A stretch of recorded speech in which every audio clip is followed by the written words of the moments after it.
fait, c'est qu'il voulait exposer la souris. Un professeur ça, c'est normal. Oui, moi, je voudrais remercier déjà les gens qui nous ont prêté des documents, hein, parce que tout le monde connaît de la guerre de 14, Foch, Pétain, Clémenceau, etc. Hein, mais qui connaît Georges Gibbon, qui connaît Raymond Husson, qui connaît Louis Papillon, hein, et d'autres. Le Fressonnet, son prénom Louis aussi, je crois. Arthur Salmon. Ils sont tous là dans l'exposition. Ces gens-là, personne ne les connaissait. Donc, des vieux papiers que ces personnes ont pu conserver, hein, et me parler surtout, parce que je crois que quand ces personnes auront disparu, les vieux papiers vont rester, mais plus personne ne sera capable d'en parler de ces papiers. Hein, donc, on n'est plus dans les témoins directs de la guerre de 14, hein, ils sont disparus. Les poilus, il n'y en a plus. Des personnes qui sont nées pendant la guerre de 14, il ne peut en rester beaucoup non plus. Et là, on a des descendants, des fils, M. Lamotte. Les fils, vous verrez dans les vitrines, M. Lamotte, Jean-Marie aussi. Donc il y a son fils qui est là, qui est capable de parler de son père. Mais après, M. Fressonnet me parle de ses grands-pères. L'un qui est mort à la guerre, l'autre qui en est revenu. M. Papillon me parle aussi de son grand-père, mort à la guerre. Mais après, qui nous parlera de... Oui, ça... C'est émouvant de lire tous ces vieux papiers, et c'est aussi très émouvant d'en parler avec les descendants.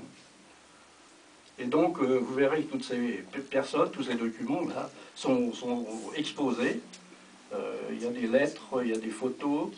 Il y a, lorsque les poilus sont disparus, il y a les lettres de leurs femmes qui écrivent aux autorités civiles, militaires, pour obtenir des renseignements, qui écrivent aussi, lorsqu'elles connaissent des camarades de front, qui essaient d'avoir des précisions, parce que vous verrez que les autorités officielles, bien souvent, ne donnent d'informations que 6 mois, voire 8 mois après la disparition ou la mort du poilu. Donc il y a toute une période d'incertitude qui est, où on peut lire des phrases je ne reçois plus rien, je ne reçois plus de courrier depuis quelquefois plusieurs mois. Donc ça crée beaucoup d'incertitude dans la vie des familles, on va dire.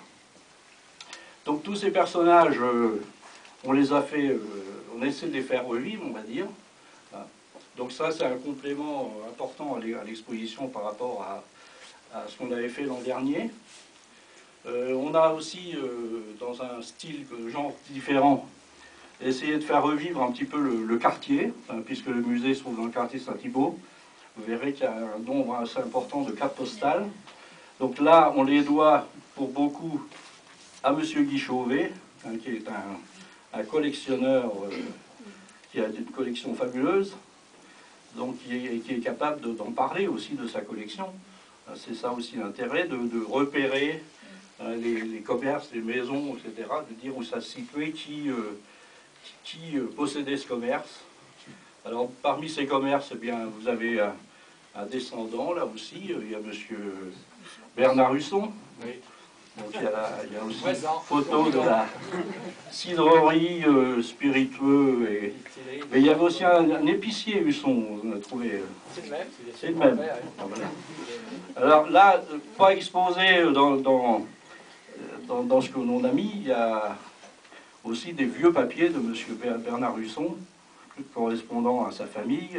Et on peut voir que les Hussons ont racheté dans la rue Saint-Thibault dans les années 1860, par là.